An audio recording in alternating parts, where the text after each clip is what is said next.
What is going on, guys? Xtimus here. So today I'm going to be showing you the new patch 2.4 Hydra Sorceress. Now this is a very effective end game build for players 8 in Diablo 2, and the clearing speed is very fast, doing something like the secret cow level. However, you're not going to be able to farm many areas in the game, and the reason for this is because a lot of monsters in Diablo 2 have very high fire resistance. So even if you have something like Infinity, and you even stack the negative resistance that monsters have even more, stacking a lower resist wand with a Infinity using Conviction and the lower resist curse, you're still not going to be able to remove the fire immunity from monsters like Venom Lords in Chaos Sanctuary. And this video is sponsored by DiabloDex. This is a new trading app for Diablo 2, and I really highly suggest that you guys try this out because I use it all the time. It's the most legitimate way to trade in Diablo 2. There's no pay to win or anything like that, and it's something I really believe in, and you guys should definitely check them out because I think it's the future of Diablo trading. So this is something that Blizzard could fix in the future.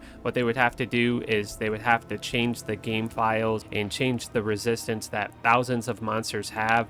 So I don't really think that they're going to do this in the future because it would probably be a ton of work to actually make fire and cold builds more effective in Diablo 2, since the monsters have such high resistance to those two types of elements. So as I said before, this is a very effective build doing something like the secret cow level, and that's a #1 area I recommend you farm with this build. Other areas I really don't recommend farming at all, such as Chaos Sanctuary. I know it's something that's not very balanced in Diablo 2, it's just that is the reason why there's so many lightning builds that are effective in Diablo 2. So if you really like playing a Hydra Sorceress and you really like doing the secret cow level, this is probably going to be the build for you. And if you like farming other areas in the game, I don't recommend that you play a Hydra Sorceress. So starting off with the itemization here, you can have almost no gear on and you're still going to be pretty effective with the Hydras and using Fireball on something like Players 1. And you could check the description below if you want to see a variety of different items that you can use on this character depending on your item budget, but we're just going to be going over the best in-slot items that you can get for this build and everything that I recommend that you should use. So starting off here, I'm using 4 pieces of the Rasha set, and the main reason why I chose this is because you get more survivability with the resistances from the Rasha armor, and you're getting more magic find as well. And I really think the Lidless Eye is really nice here because you're getting negative fire resistance, and I think negative fire resistance to monsters is more effective than having something like more fire skill damage. So I really think Rasha's Lidless Eye is the main weapon that you should use for this build, and you should put a fire jewel in there, and it's just all around really effective and really nice to have. It's a cheap item in the trading community. And for the armor, I'm using Rasha's armor. As I said, this is really good for the survivability and magic find. It is a very expensive item in the beginning of ladder, so right now it's probably going to be really expensive. Later on in the ladder, probably about 2 months from now, this will be something that's very cheap in the trading community. And I'm using Rasha's Amulet. This is the same thing as the armor. Right now, this is going to be very expensive in the trading community, and later on, it will just lose value. And for the belt, I'm using Rasha's. For the helmet, I'm using the new rune word Flickering Flame. This is really nice for the 3 to fire skills and the negative enemy fire resistance. Also, another thing that's really nice with this item right here is that it has a resist fire aura. So you're getting some extra fire resistance, and we're already lacking fire resistance on this build. So that brings us up to 80%, and it's just all around a really nice item to have for any fire build. So I think Flickering Flame is definitely recommended for a Hydra Sorceress. And for the shield, I'm using Spirit. I would recommend you get a 35% faster cast rate Spirit because we're hitting the 105% faster cast rate breakpoint with the build setup that I have right here. It's not going to make or break the build. However, if you do want to get to that 105 breakpoint, you're going to have to make sure you have a 35% faster cast rate Spirit shield. And for the gloves, we're using Magefist. This is really nice because it has 1 to fire skills on it, and I think it's the only gloves in the game that actually give some sort of skill. And for the rings, I'm using 2 Stones of Jordan, and for the boots, I'm using Sandstorm Trek. These are really good for the survivability and faster hit recovery.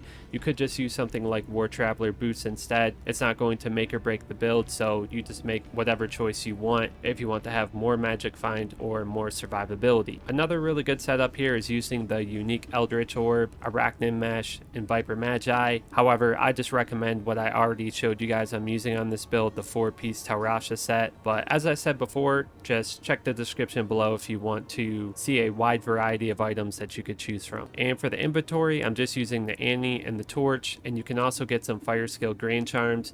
These are going to be much more cheaper in the trading community compared to something like lightning skill grain charms for the Sorceress. And on Switch, I'm using Call to Arms and Spirit. And for the Mercenary, I'm using Infinity, Treachery, and Andariel's. If you can't afford Infinity, you could use an Insight Polearm as well. And I'm also using the Holy Freeze Aura Act 2 Mercenary. This does a lot of really good AoE crowd control. And as far as the skill tree goes, we put 20 points into Hydra, 20 points into Fireball, 20 points into Fire Mastery, 20 points into Firebolt, and then 20 points into Meteor because it's a synergy for Fireball. And for the lightning spells, we put 1 point into Teleport, 1 point into Static Field. This is really good to take down bosses really quickly, and cold spells none. And for the attributes, I just put enough points into strength and dexterity to use my gear, energy none, and the rest of my points into vitality. So we're just going to do some quick gameplay here, and I'm going to show you guys players 8 difficulty doing the secret cow level and show you guys a quick guide on how to play the character. To play this character, the first thing I want to do is just cast battle command, then battle orders, and then on F7 I have enchant, so I can enchant my mercenary. This will increase his attack rating and fire damage. And on F1 I have Hydra, and then I have fireball on the left skill. So all you got to do is just cast a bunch of Hydras. You can have up to 6, and then hold down shift and left click, and then just cast fireballs. So as I said, we're on players 8, so let's just get into some gameplay right here.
All right, well, that's about it for this video, guys. So let me know in the comment section below if you guys have any suggestions for this build. Make sure you guys subscribe if you want to keep up with Diablo 2 content. I love you guys so much, and I will see you on the next video.